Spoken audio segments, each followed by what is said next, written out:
So some of the procedures that you can do are just the basic procedures that we're doing in the therapy room, like pointer and straw, or just saccades. I like color saccades, where you have like blue pen and a red pen, and you say look at the blue, and then they have to now track it, and then now look at the, say this is, here, give me a black pen or green pen. There we go. Perfect. So we've got blue and green. So look at the green pen. Now look at the blue pen, and then you can start moving it. So looking at the blue pen, they have to be aware of where the green pen, and then when I say green, that's when they can go look.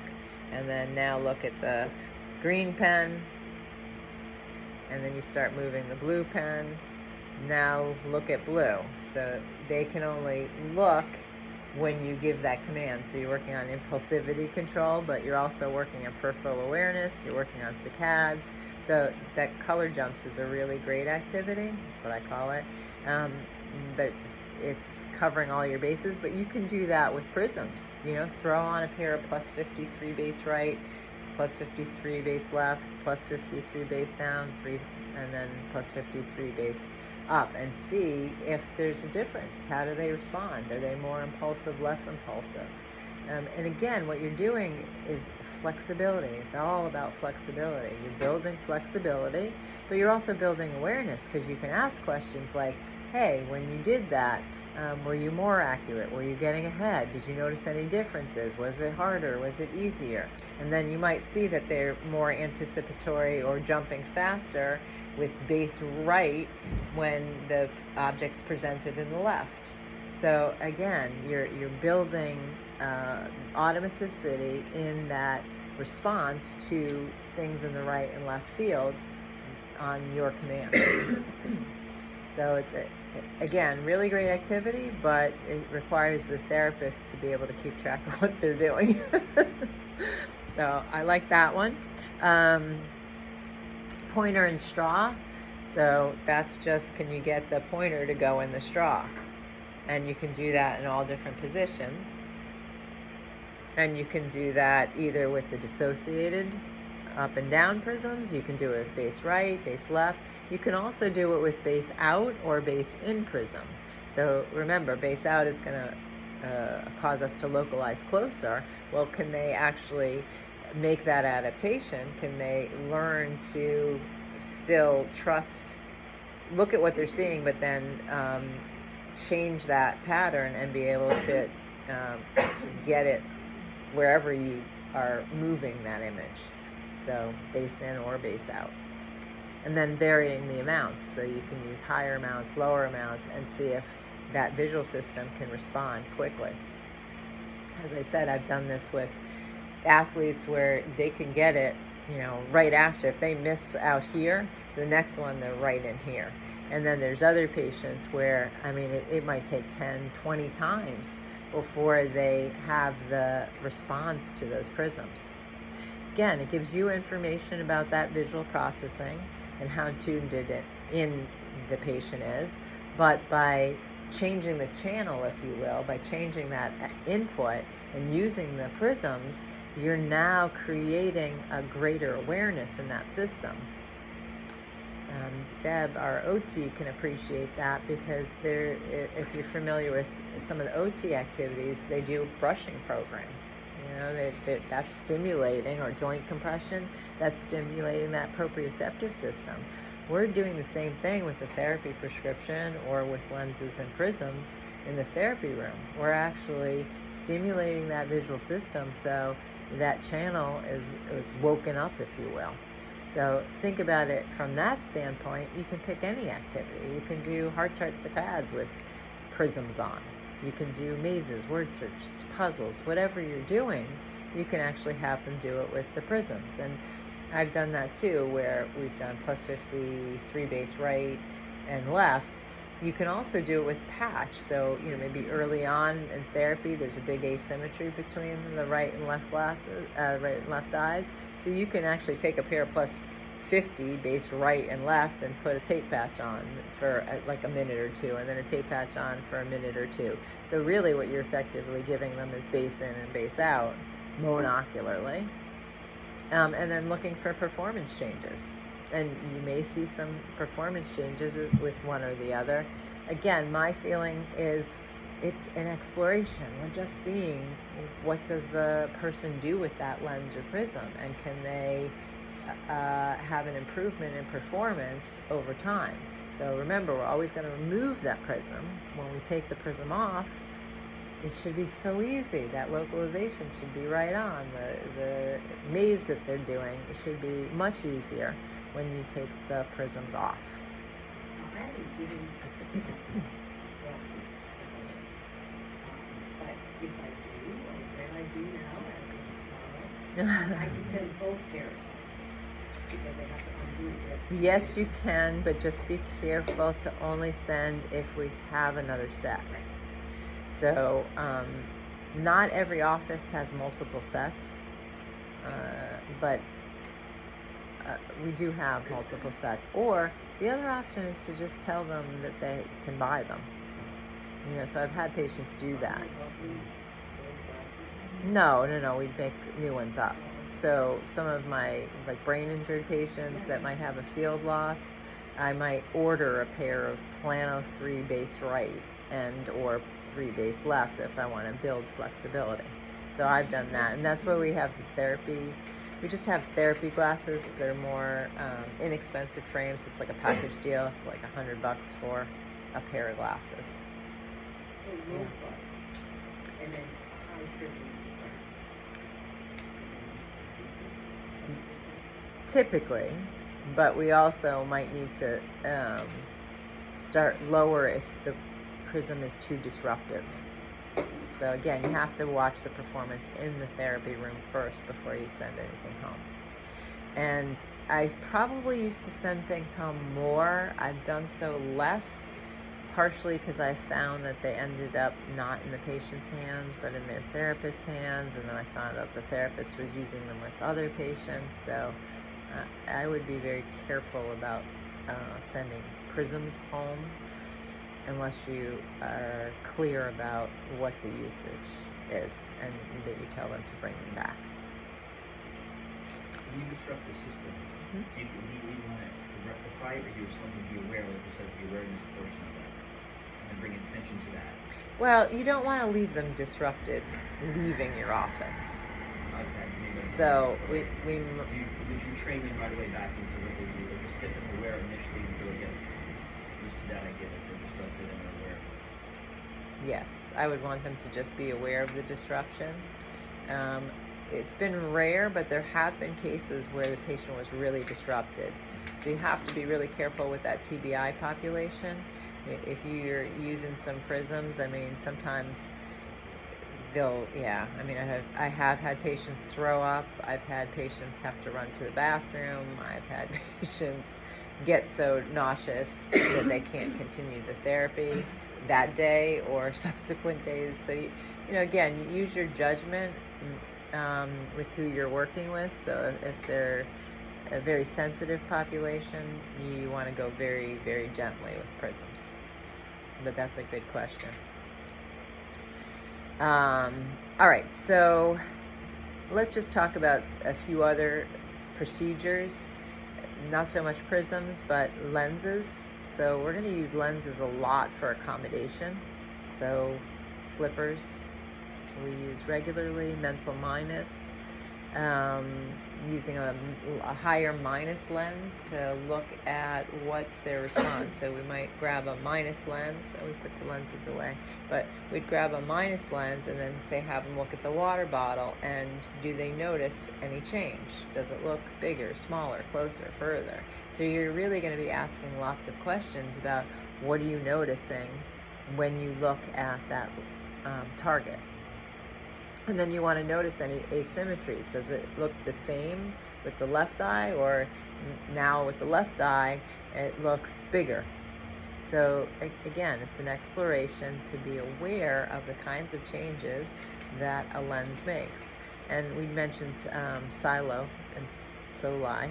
So that's the other thing. Are they trusting their vision? I think the key point for that I want to mention about silo, small in, large out, are they paying attention to what they're seeing through the lens, or are they just going to that default perceptual thought process that something smaller is usually further away.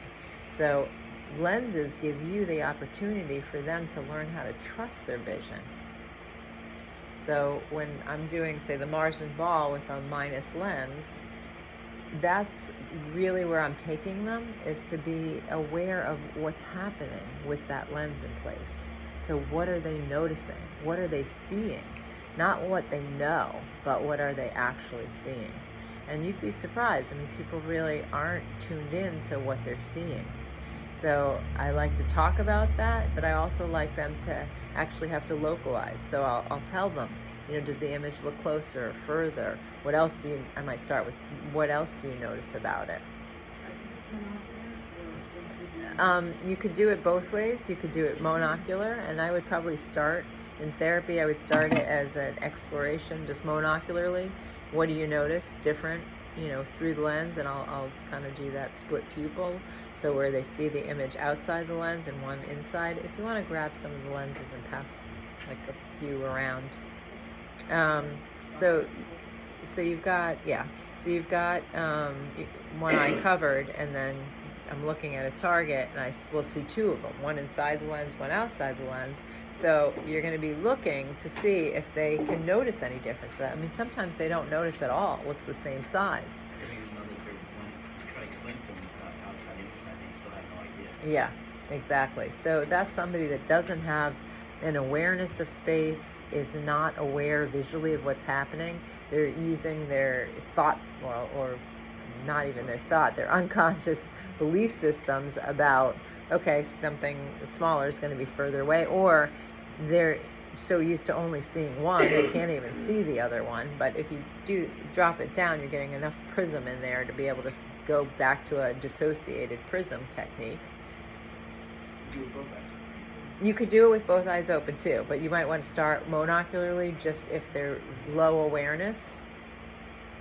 And then you want equality between the two eyes, and then you can do it with both eyes open, but you'll see three images, because you've got that physiological diplopia. So you'll see the image you're looking at and then two of whatever you're not looking at, and vice versa. But again, that's an exploration in anti-suppression, and it's also, I tend not to do that until they've got the localization monocularly.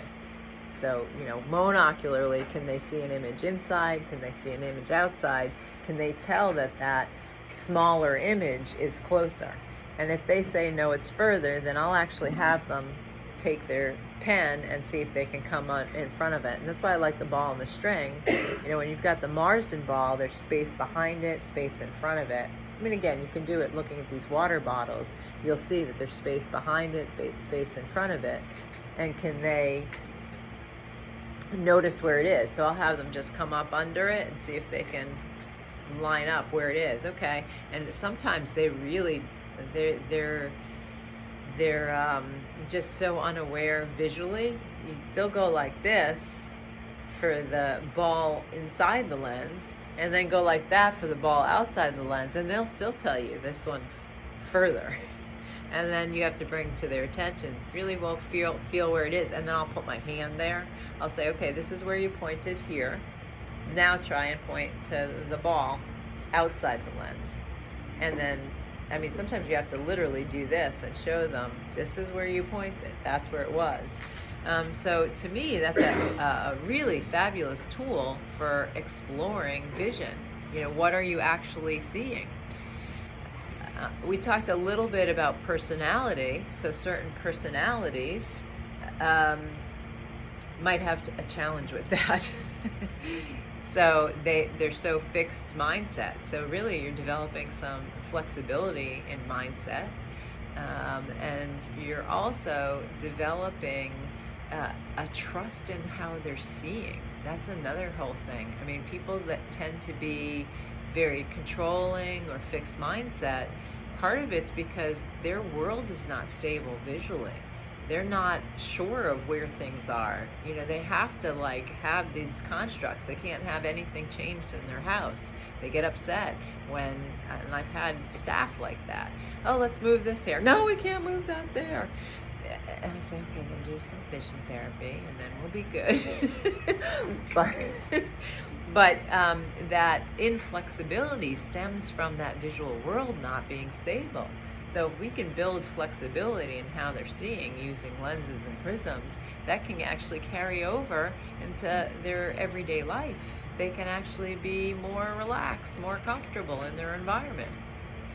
So when we think about it from that standpoint, it makes sense to use these things in the therapy room as a tool for building change in that individual, which is going to affect their interaction with the environment.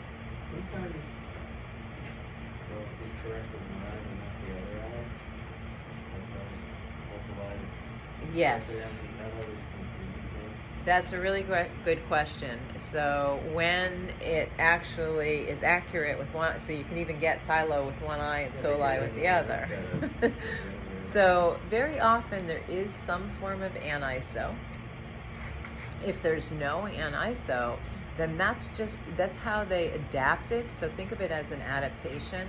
I've seen this a number of times where one eye is more the peripheral eye, the other eye is more the central eye. The most extreme example was a 5-year-old boy. Probably saw him at least a dozen years ago. And I noticed just before I even saw him in the exam room, coming down the hall, he was like hugging the wall. He was literally holding on and touching the wall. And how the kids like sometimes just like run their hand across the wall as they're walking. So that's what he did. He literally was walking all the way over to the right. And then in exploring his visual system, I realized that the right eye was the real detail eye. He tended to turn his head when I had him have to localize. One of the activities I do just in the therapy room is, okay, track the ball, track the wolf wand. Okay, now try to touch it. So he always did this when he went to touch it. So to me, that meant that eye was his more focused eye. So he liked having all that space on the left side when he was walking down the hall.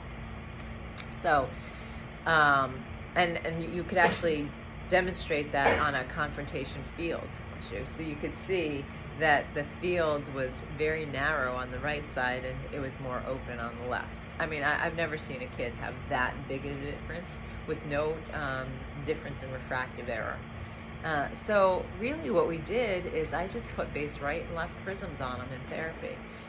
He was another one. They couldn't come that often. They were doing so many other therapies. Maybe he came once or twice a month.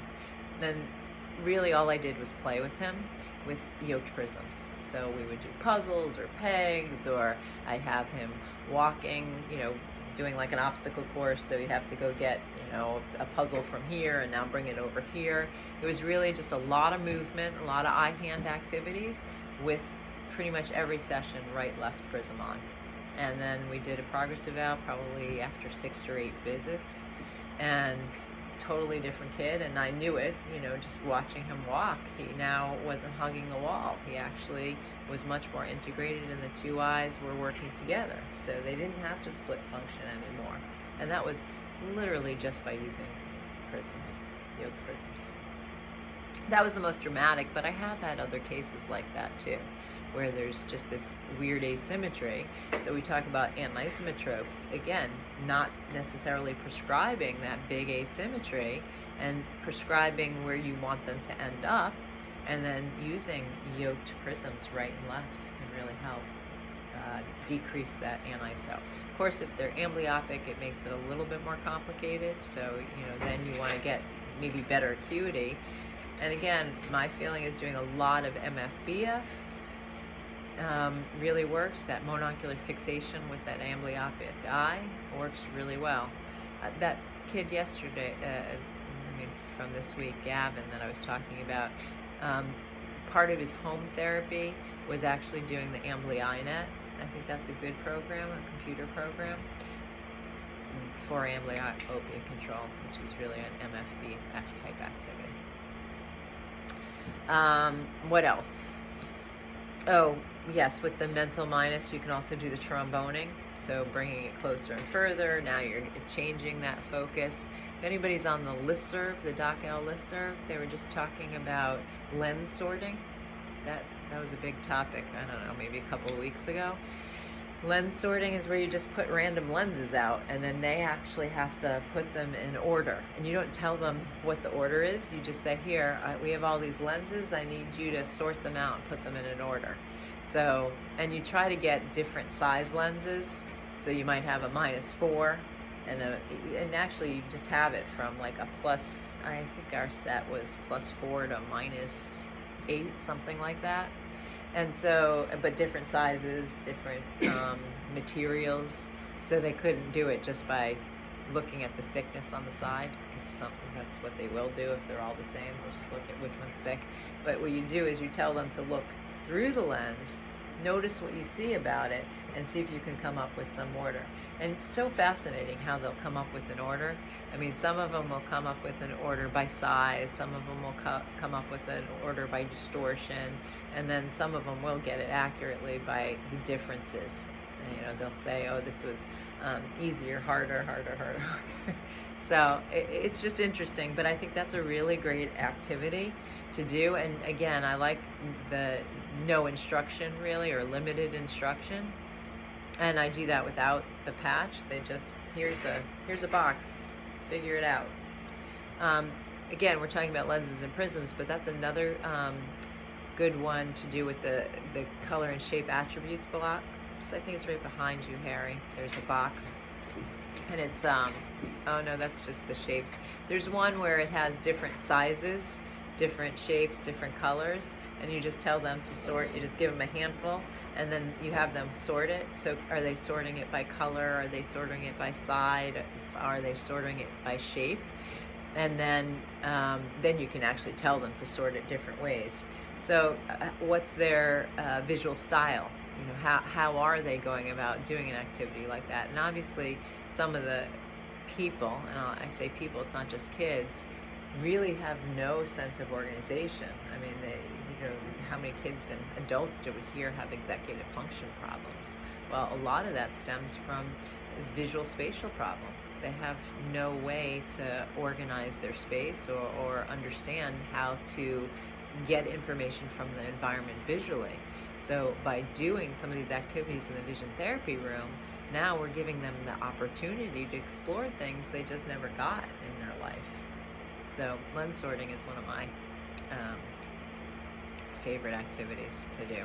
And the kids like that too. So we have it in the draw over there, and we have it in Norwalk too. We just have to make sure that we have it in Trumbull. We mentioned flippers. That's a great activity. Oh, and aniso flippers is another option. Oh, aniso is the difference between the two eyes. So you can actually, we have some glasses where there's a +1 and a -2 or something, so you actually can play with that in the therapy room. Again, if we're not prescribing it, embedding that, you can actually have them play with it in the therapy room.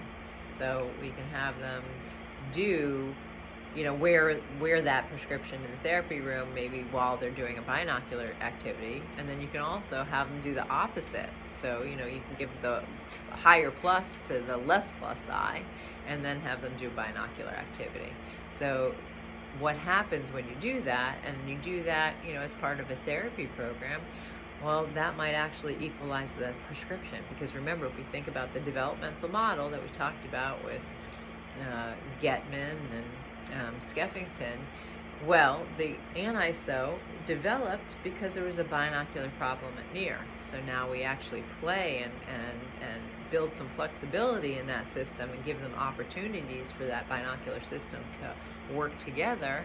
Well, then there's no need for the aniso. So a system is actually going to go towards binocularity if it's efficient and working. The binocularity is only disrupted if it's not working. So if we're working with them in therapy, it makes sense to actually be binocular. And you can do that with playing around with plus and minus lenses too. So another option is just to throw on high plus. You know, what happens when you throw a +4 on or a +5 on? I love doing that with myopes. So I've had some myopes that are like -8. Oh. I think they're coming around to the side. Figure it out. So there's a, gosh, I had a guy that was like a -9. And so in therapy, I started by just having him take the glasses off and putting on, I think, a -7 or a -6. So then I kind of backed him down. And then when he was comfortable in the therapy room, I had him wear +4s. Okay, just sit there and wear +4s and, you know, take the parquetry blocks and sort them. You know, put all the squares together, all the triangles and diamonds together. And then when he took the glasses off, it was so much clearer. And then he was actually really comfortable with the -7. So he said, and he ended up getting -7 glasses. So we were able to take him down 2 diopters just by playing with plus, really, you know, taking away his minus. And then we could do the same thing with a hyperope. You know, say a +3 hyperope, we'll have them wear +150s.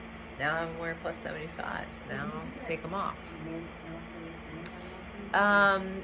You know what? I used to use that more monocularly. I probably do most of these things binocularly now, and even back then, I if I'm doing some high plus like that, unless they have a big difference between the 2 eyes. That I'm wanting to explore monocularly. Most of this stuff I just do binocularly.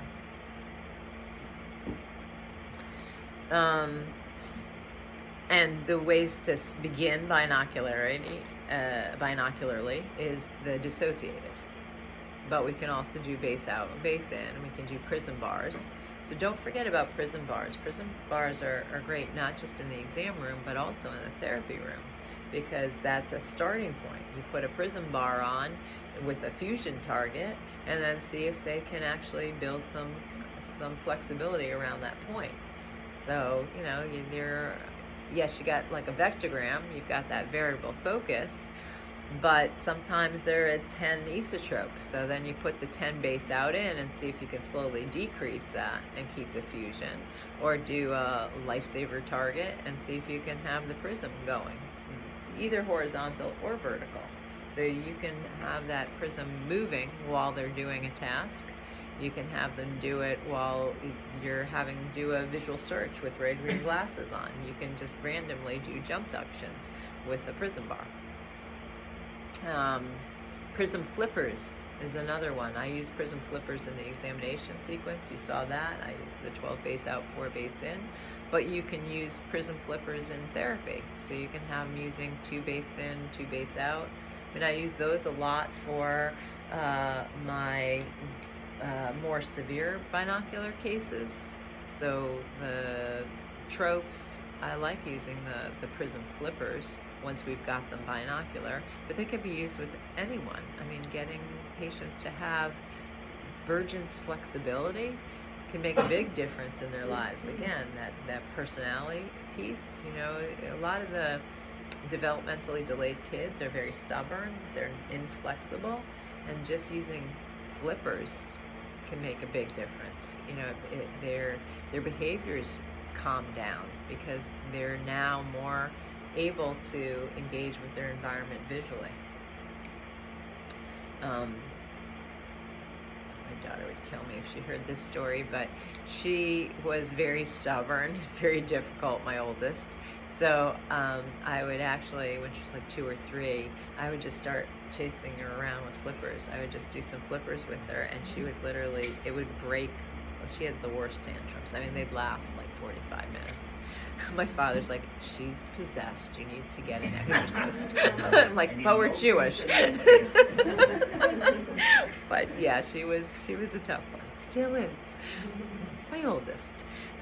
But flippers really made a big difference. So it would, you know, I mean, as she got older, I couldn't chase her around with flippers. But for a lot of the behavioral cases, just flippers can build enough flexibility that it breaks that the heels digging in cycle. The prism flippers, should they be big enough to create double vision, or just enough just so they're aware that they can fuse and unfuse? I tend to use the lower powers to start, and you can also use lollipop prisms. I forgot to mention that. You can just take the lollipop prism in all the different directions and do it over each eye and see if they can keep the fusion.